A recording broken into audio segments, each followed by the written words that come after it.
ఓం సాయిరామ్. శ్రీమాత్రే నమః. అమ్మ బిడ్డలందరికీ అమ్మవారు ఒక అత్యద్భుతమైన సందేశంతో మన ముందుకైతే వచ్చారండి.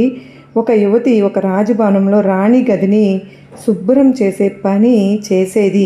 ఆ గదిలోని మంచానికి చాలా ప్రత్యేకత ఉండేది. ఆ మంచంపై రాణి తప్ప మరొకరు పడుకునే అనుమతి అనేది ఉండేది కాదు.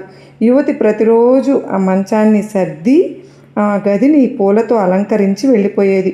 ఒకరోజు ఆ మంచాన్ని చూసి ఆమె అనుకుంటుంది, అసలు ఏముంది మంచంలో? రాణి ఎవరిని కూడా కూర్చోవడానికైనా అనుమతించదు. నిజంగా ఇది అంత ప్రత్యేకంగా ఉందా ఏంటి అని అనుకుని అసలు ఎలా ఉంటుందో చూద్దాము అని చెప్పి ఆ మంచంపై పడుకుంటుంది. ఆమె ఆ మంచంపై అలా వాలిందో లేదో ఉన్నట్టుండి ఆమె గాఢ నిద్రలోకి జారిపోతుంది.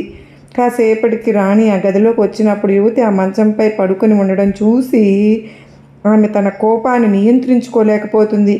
ఆమె అక్కడి భటులను పిలిచి వారితో చెబుతుంది, ఆమెను ఇక్కడి నుంచి లాక్కెళ్ళండి, ఆమెను ఇక స్పృహ కోల్పోయేదాకా కొరడాలతో కొట్టండి అని. భటులు ఆమెను కొరడాలతో కొట్టడం మొదలు పెడతారు. ఆమె దెబ్బ పడిన ప్రతిసారి గట్టిగా అరుస్తూ ఏడుస్తూ ఉంటుంది. రాణి ఇదంతా కూడా నవ్వుతూ చూస్తూ ఉంటుంది. కాసేపటికి ఉన్నట్టుండి ఆ యువతి దెబ్బ పడిన ప్రతిసారి నవ్వడం మొదలుపెట్టింది.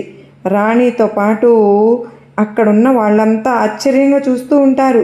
రాణి ఆమెను ఇలా అడుగుతుంది, నీకు కొరడా దెబ్బలు అంత గట్టిగా పడుతున్నాయి కదా, ఇప్పటిదాకా బాధగా అరుస్తూ ఉన్నావు, ఇప్పుడెందుకు అలా నవ్వుతూ ఉన్నావు అని. అప్పుడు ఆ యువతి బదులిస్తుంది, రాణి ఇప్పటి వరకు దెబ్బలు పడుతున్నందుకు బాధగానే అరిచాను, కానీ నాకేమనిపిస్తుందంటే 2 క్షణాలు ఆ మంచంపై పడుకున్నందుకే నాకు ఈ పరిస్థితి వచ్చింది కదా. ఇన్ని సంవత్సరాలుగా ఈ మంచంపై రోజు పడుకుంటున్న వాళ్ళకు రాబోయే పరిస్థితిని తలుచుకుంటే నాకు నవ్వు ఆగట్లేదు అని. రాణి ఆలోచనలో పడిపోతుంది. ఆమె అనుకుంటుంది, దేవుడు కానీ నన్ను గమనించట్లేదు కదా అని. నిజమే కదా, మనల్ని భగవంతుడు గమనిస్తూనే ఉంటాడు. ప్రతి ఒక్కటి కూడా మనం ఏమి చేస్తున్నాము, మనం ఎలా మాట్లాడుతున్నాము, ప్రతిదీ కూడా చూస్తూ ఉంటారు అని ఈ కథను బట్టి అమ్మవారు మనకు చక్కని సందేశాన్ని తెలియజేశారు కదండి. అమ్మ మన కోసం ఇంత చక్కని సందేశాన్ని మనం చూసిన ప్రతి ఒక్కరు కూడా చూసి వెళ్ళే వాళ్ళందరూ చిన్న లైక్ ఇచ్చి శ్రీమాత్రే నమః అని కామెంట్ చేయడం మర్చిపోవద్దండి. మరలా మరో చక్కని అమ్మ సందేశంతో తెలుసుకుందాం. సర్వే జనా సుఖినో భవంతు, లోకా సమస్తా సుఖినో భవంతు.